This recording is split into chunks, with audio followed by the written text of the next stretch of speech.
Now, investigative reporter Catherine Falders joins me with more from Washington. Catherine, first I want to focus on that testimony that we heard from Shay Moss, that Georgia election worker who says she received death threats. She is, of course, not alone. The Department of Justice has dozens of investigations underway. They've got more than 850 reported threats against election workers since last summer. A lot of Americans are holding their breath as we're barreling ahead towards the midterms here. I mean, how big of a problem is this?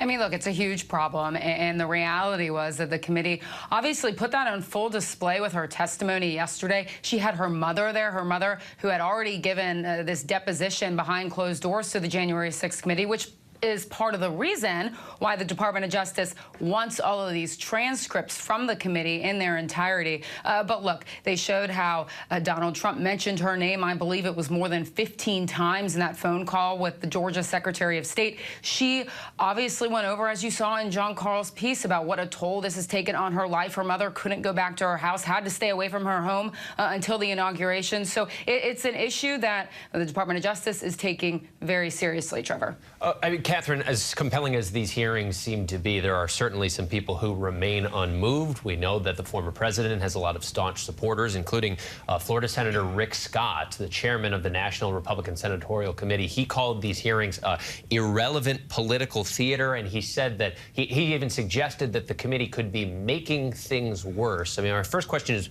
do you know what exactly he means by that? But more broadly, how are other Republican lawmakers reacting to the revelations in these hearings?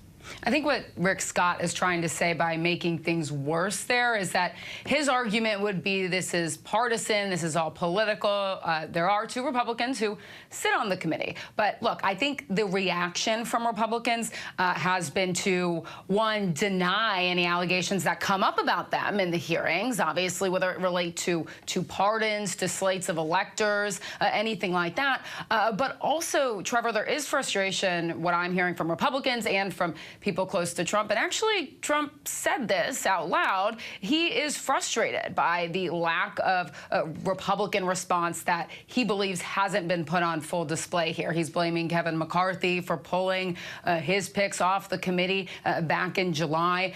So the reality is that there is denials. There's Republicans saying that this is worse, but there's also frustration that from Republicans' point of view, they don't really have a platform here. No rebuttal, actually.